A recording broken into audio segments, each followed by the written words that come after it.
all these crazy stories are fueled by the fact that we don't know enough, just to sort of draw the conclusion. Probably there were, most likely actually, there were connections between Trump and Russian oligarchs in 2008, 2009. There was a massive amount of Russian investment that helped him to stay afloat. Probably there was some kind of, stories in 2013 when Trump was in Moscow. But again, we don't know. We also see, quite a few people in new Trump's administration that have close ties to Russia, like Rex Tillerson. Wilbur Ross is just, in the process of nomination, also has a close ties with Russian oligarchs. It's a joint business venture with Viktor Vekselberg and Bank of Cyprus. And also Trump comments that are, the bizarre comments that are too complimentary to Vladimir Putin, even at the expense of the U.S. Worldwide image. Right.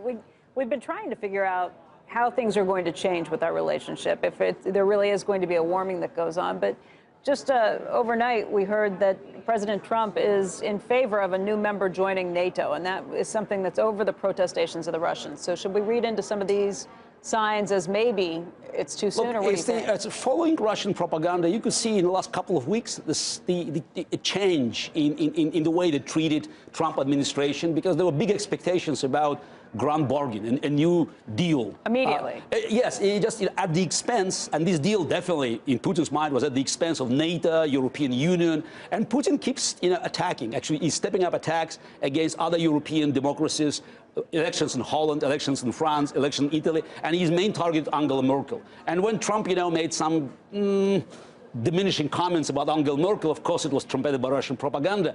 But somehow I feel now that they're not so sure that, Trump is ready to move on with this grand bargain, and which means, that Putin might be looking for some new ways of complicated situation. In terms of like trying to put a little pressure on Trump to get him to push we saw the infighting in eastern Ukraine, and I believe that Putin will be looking for some new targets, because the question with Putin is not if he attacks. Mm-hmm. The question is when and where he attacks. And by the way, I think that one of the reasons why Trump was convinced by, I'm sure, General Mattis and NATO commanders to bring Montenegro, because one of the Putin's recent activities is in Balkans. Right. You see the rising tension between Republika Srpska in Bosnia and Croatia, and also Kosovo. Some people, the hotheads in Serbia, talking about taking over part of Kosovo and the Crimea scenario. So I guess, NATO realized that, Balkans could be sort of another point of trouble on the European map.